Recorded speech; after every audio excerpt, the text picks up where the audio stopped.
যুব সমাজকে মাঠে খেলাধুলার প্রতি উৎসাহ প্রদান করতে আইপিএলের ধাঁচে মানিকচকের 40 ক্রীড়া প্রেমীদের উদ্যোগে রবিবার আয়োজিত হলো এক দিবসীয় ক্রিকেট প্রতিযোগিতা।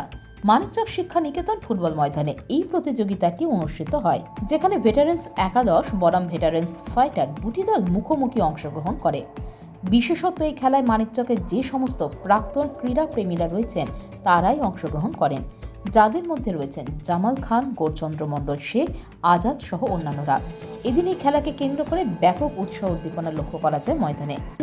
স্পোর্টস অ্যাসোসিয়েশনের পক্ষ থেকে 5 বছর পূর্তি হচ্ছে।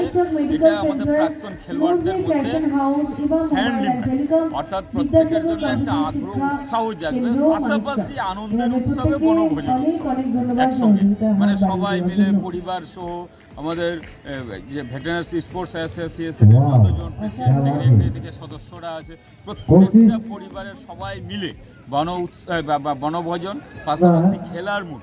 কারণ সবাই জানে যে খেলাধুলা চালিয়ে গেলে মানুষকে উৎসাহ আগ্রহ জাগানো, আর 2025-এর শুভারম্ভে সবাইকে ভালো বার্তা দেওয়া, এগিয়ে যাক সম্প্রীতির বার্তা, পাশাপাশি আমাদের খেলা ধরে রাখতে হবে, ভারতবর্ষ উন্নয়ন করবে, গোটা বিশ্বে একটা নামের জায়গা করবে, সেই বার্তাগুলো দেওয়া নতুন বছর। যারা যুবকরা আছে তারা উদ্বুদ্ধ হবে, তাদের খেলাটাকে তুলে ধরতে পারবে, যারা এরা পারছে তো আমরা কেন পারবো, নতুন বছরে সেই বার্তা দেওয়া, পাশাপাশি সকলকে উৎসাহ আগ্রহ জোগানো খেলোয়াড়দেরকে, আর এটা একটা বনভোজনে হয়ে যাওয়া, সবাইকে নিয়ে সম্প্রীতির বার্তা দেওয়া।